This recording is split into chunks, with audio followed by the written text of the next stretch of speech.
Hello students, in this video I am going to explain second chapter of environment for class 4th.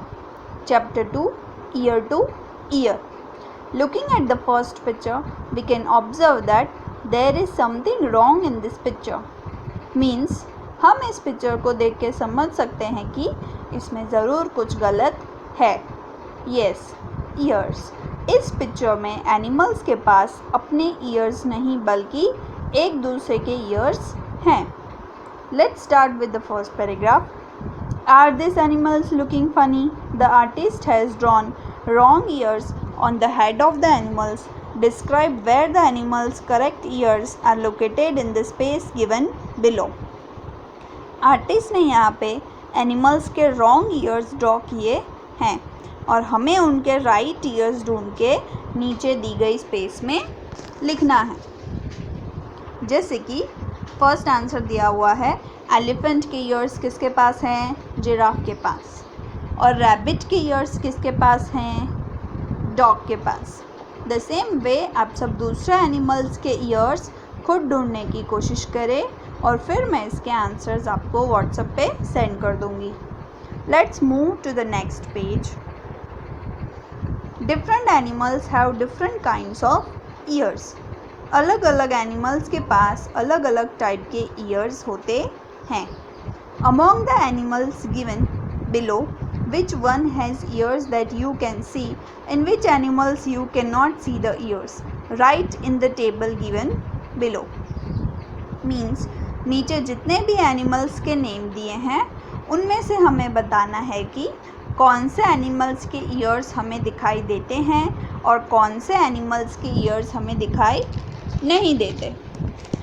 You can see two tables given below. Animals whose ears we can see means यहाँ हम उन animals के नाम लिखेंगे जिनके years हम देख सकते हैं. And another side there is another box, animals whose ears we cannot see means जिन एनिमल्स के ईयर्स कान हमें दिखाई नहीं देते उनके नेम हम यहाँ लिखेंगे सेकेंड बॉक्स में. So let's start. First is deer. Deer के ईयर्स हम देख सकते हैं. येस. सो डियर का नेम हम वी कैन सी वाले फर्स्ट बॉक्स में लिखेंगे. The next is frog. Frog के ईयर्स आप देख सकते हैं. नो. तो हम फ्रॉग का नेम दूसरे बॉक्स में लिखेंगे. Next is fish. We can not see and ant also we can not see the ears. Fish और एंट के भी ईयर्स हमें दिखाई नहीं देते तो वो भी हम सेकेंड वाले बॉक्स में लिखेंगे. सेम वे आई वांट कि आगे आप खुद ट्राई करें और करेक्ट आंसर्स मैं आपको व्हाट्सएप पे सेंड कर दूंगी, बट एक बार खुद ट्राई ज़रूर करें.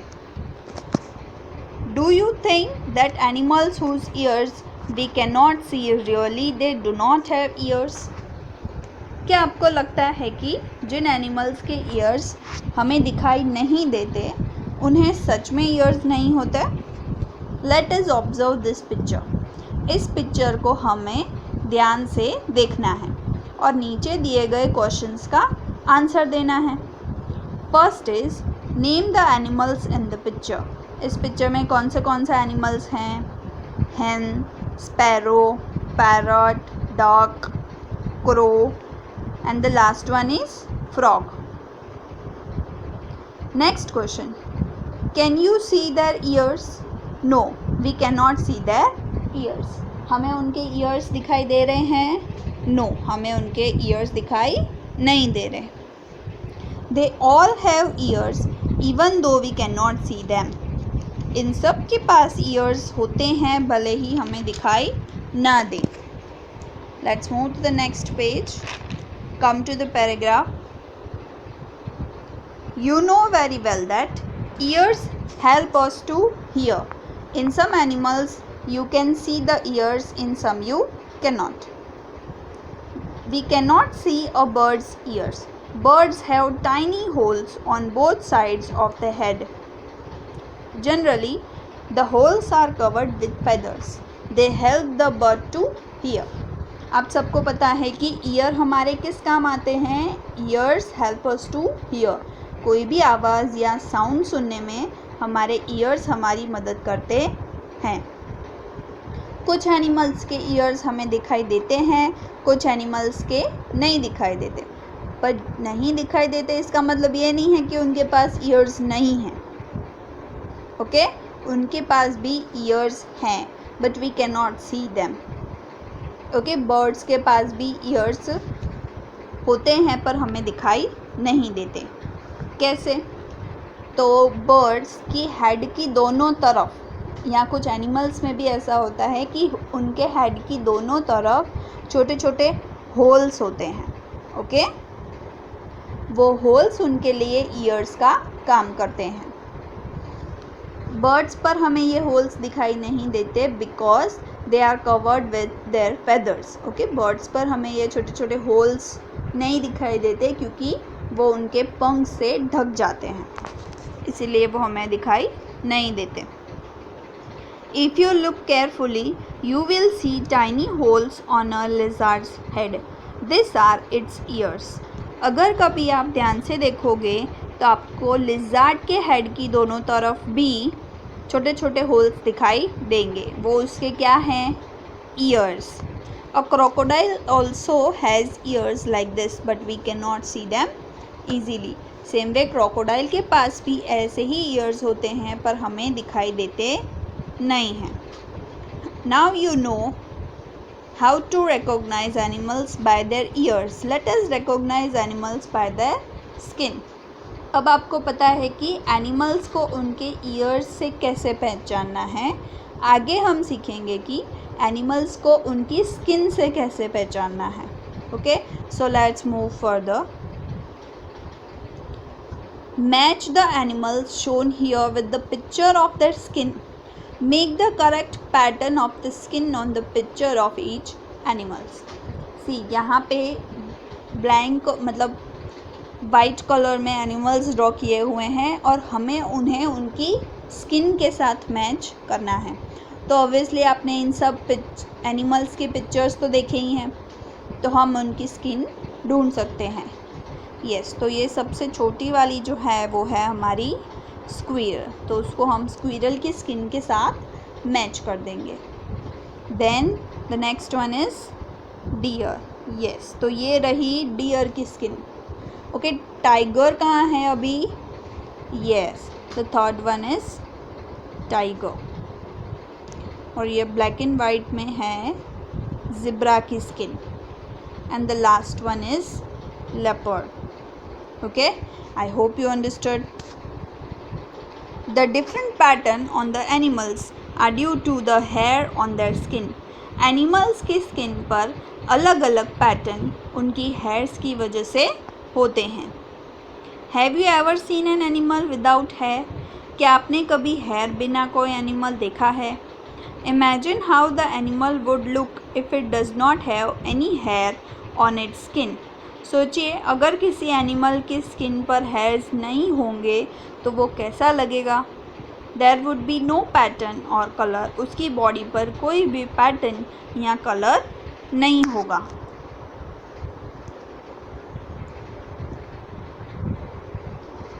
Let's move to the next page. Name of animals are given below in the table. Put tick mark in the column according to their looks.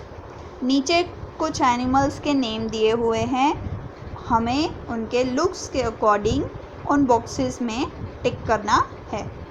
Okay, so the first one is goat, और column में क्या लिखा हुआ है? Ears can be seen. Goat के ears हम देख सकते हैं। यस, तो फर्स्ट वाले बॉक्स में हम टिक करेंगे। Okay,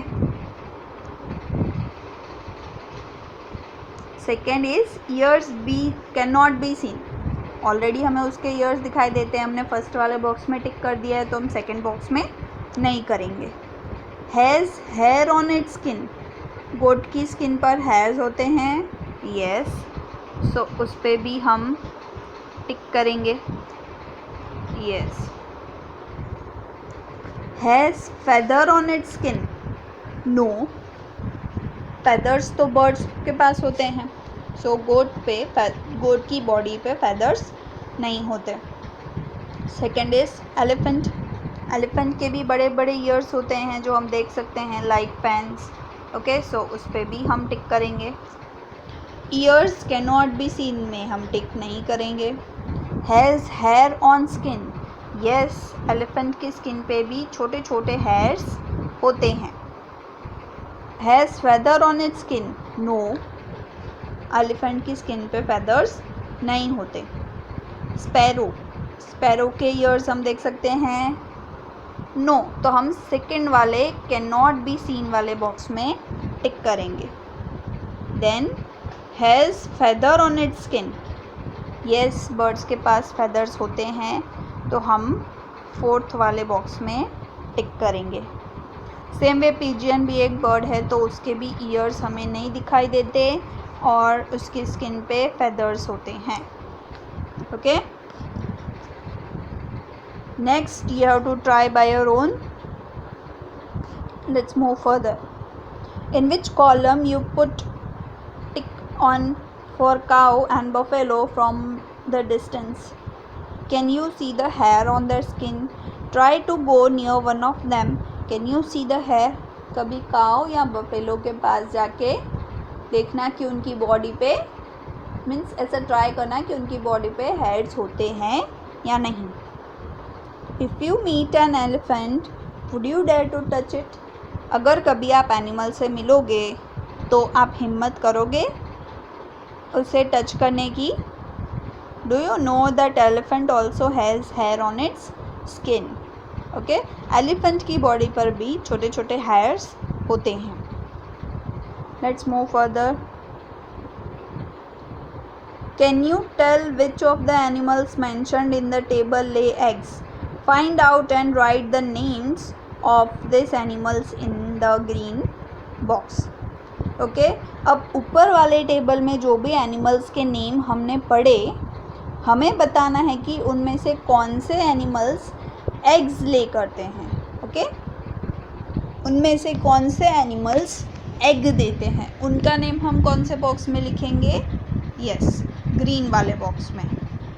Which of the animals in the table give birth to babies? Write their names in the red box.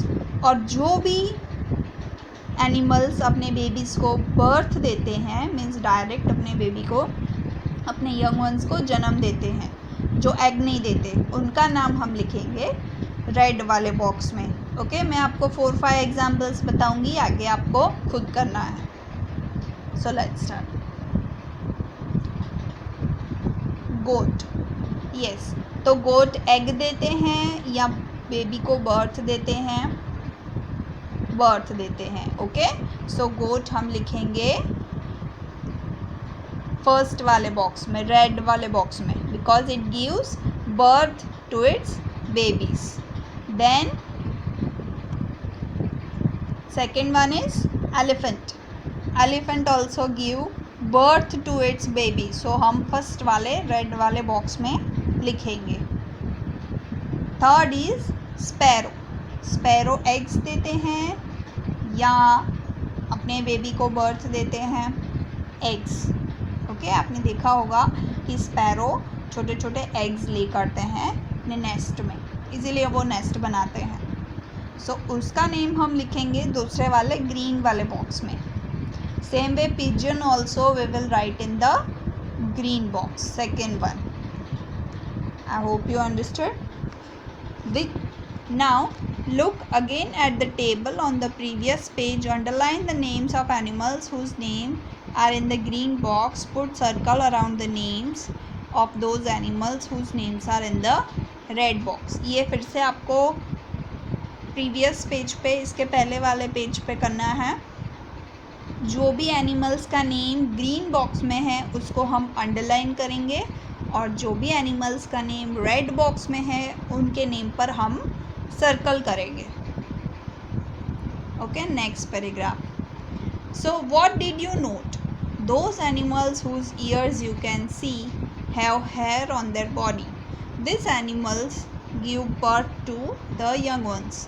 Those animals that do not have ears on the outside do not have hair on their bodies. These animals lay eggs. Okay, तो हमने क्या सीखा, हमने क्या note किया कि जिन animals के पास years नहीं थे, उनकी बॉडी पे हेयर्स भी नहीं थे, और वो अपने यंग वंस को क्या देते हैं, डायरेक्ट बर्थ देते हैं, वो अपने बेबीज़ को बर्थ देते हैं। सेम वे जिन एनिमल्स के पास ईयर्स नहीं थे, उनकी ही बॉडी पे हेयर्स भी नहीं थे, और वो अपने यंग वंस को कैसे बर्थ देते हैं, मीन्स वो पहले एग्स देते हैं, फिर थोड़े दिन बाद उन एग्स में से वो बेबी बर्थ लेते हैं। Okay, so they do not give direct birth to the baby, they lay eggs. These animals lay eggs. Next and the last page. Look at this bird and write its name. Okay, ये कौन सा bird है? It's very easy. आप सबको पता है. This is our national bird, peacock. Do you know that this is our national bird? Yes, we know this is our national bird. First standard में ही पढ़ा था. Our national bird is peacock. Where does it live? It lives in forest. Okay, जंगलों में या ज़्यादातर जहाँ भी green trees या प्लांट्स होते हैं, फॉरेस्ट में ज़्यादातर पिकॉक हमें देखने को मिलता है. Now this bird is not seen easily at many areas. Discuss why does it happen. अब हम ज़्यादातर पिकॉक हमें दिखाई नहीं देता. क्यों? Obviously because of deforestation. Deforestation means जैसे जैसे ही ट्रीज़ कटते जा रहे हैं दिन ब दिन, ओके, ज़्यादा से ज़्यादा ट्रीज़ कट हो रहे हैं, वैसे वैसे ही एनिमल्स और बर्ड्स कम होते जा रहे हैं. इसीलिए हमें पिकॉक भी अब बहुत कम देखने को मिलते हैं. So we have completed our second chapter here. I hope you understood. Thanks for watching.